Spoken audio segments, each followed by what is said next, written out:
So we are back with our series on the going over the biggest box office bombs of all time and do they deserve to be bombs.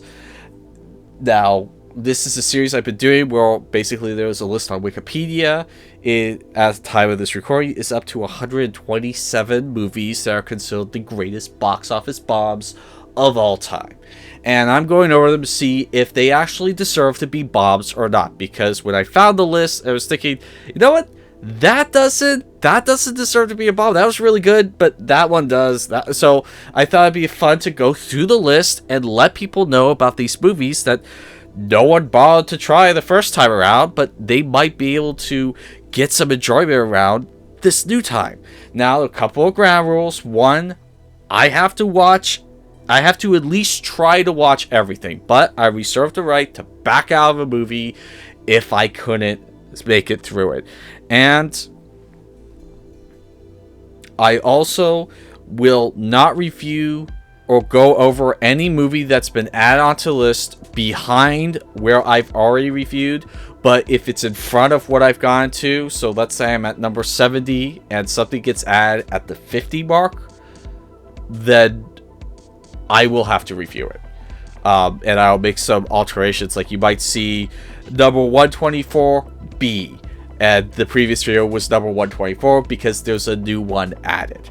So that being said, this episode we're going over The Great Wall. It was let me get the year right.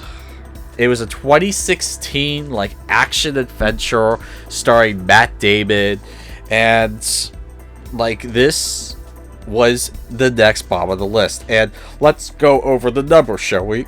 So it had a budget of around 150 million, and its box office was 334.9 million. Now, that sounds pretty good, especially when you take it to advertising. Now, advertising, the general rule about advertising is you want to double the budget, because typically studios will spend the amount they did on the budget on advertising. So 150 million times 2, that would be 300 million. So you would think that this had a profit of 34 million.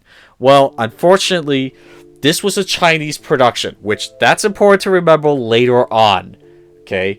But this was a Chinese production, and they had kind of control on the purse strings, and they apparently overspent on marketing.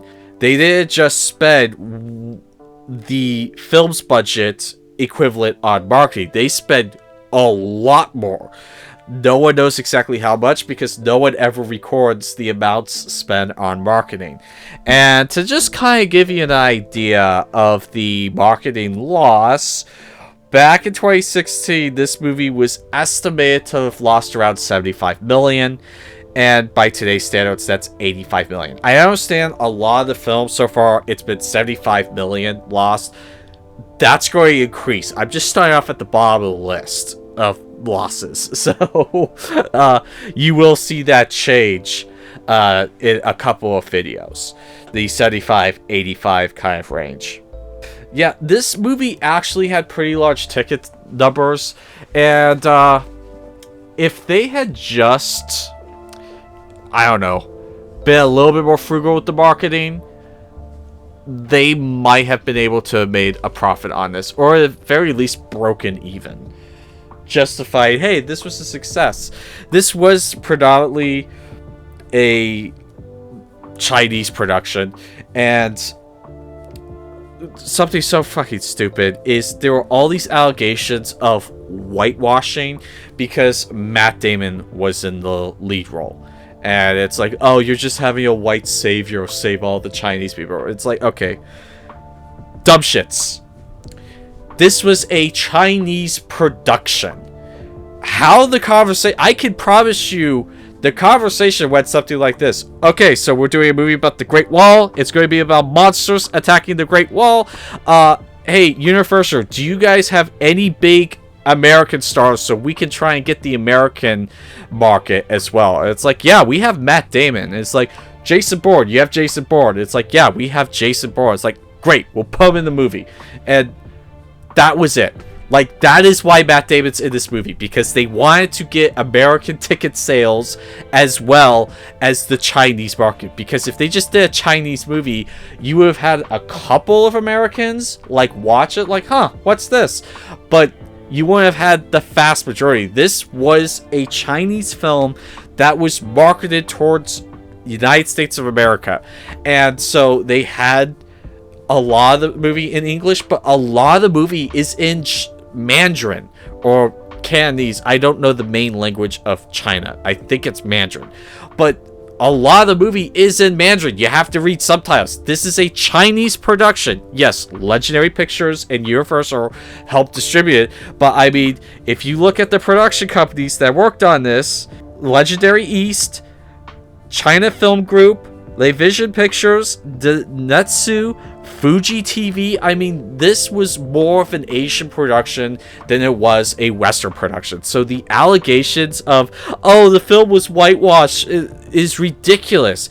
They wanted a white American actor to expand their profit margin, which didn't work in the end. But I mean, hey, that's what they wanted. And it's not like this was based on a story where the original character was originally Chinese or, you know, Japanese or Mongolian. It was an original story they made where it was about a traveling Westerner mercenary going in and interacting with the locals. They wrote the story, so you can't accuse it of being a whitewash story when it was the Chinese that helped create this story. And now that I'm looking at the screenplay and story, a bunch of white guys wrote the story and screenplay. Man, do I look like I'm completely wrong right now? Seriously, the director is Shane Yumul. Okay. It was a cross-joint production by the China Film Group and Universal Pictures. It has a predominantly Chinese cast. I know, I look like an idiot right now. But anyway, I think the allegations of whitewashing are just absolutely ridiculous. Go into the movie just expecting a fun movie, alright? The story is a fun concept. I mean, you have these wandering mercenaries. They're looking for the secret of black powder. Okay? And they're wandering, they're getting chased by, you know, bandits, and they come across this huge ass wall. It's like, who would build something like this? And they get arrested by the local authorities, and they're getting ready for battle, and it's just like, what's going on? It's a great start to the film. And then you see it. These giant creatures are attacking the wall and just trying to slaughter everything that moves. And it is such a fun concept. I mean, I love monster movies anyway, so seeing someone turning the Great Wall of China into like, hey, this was stopping monsters from breaking in and eating everyone. I mean, like, I can eat that shit up all day.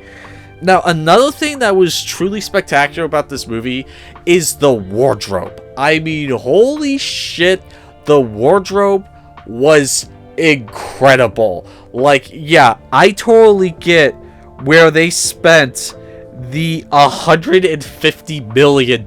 They spent a lot of it on the wardrobe.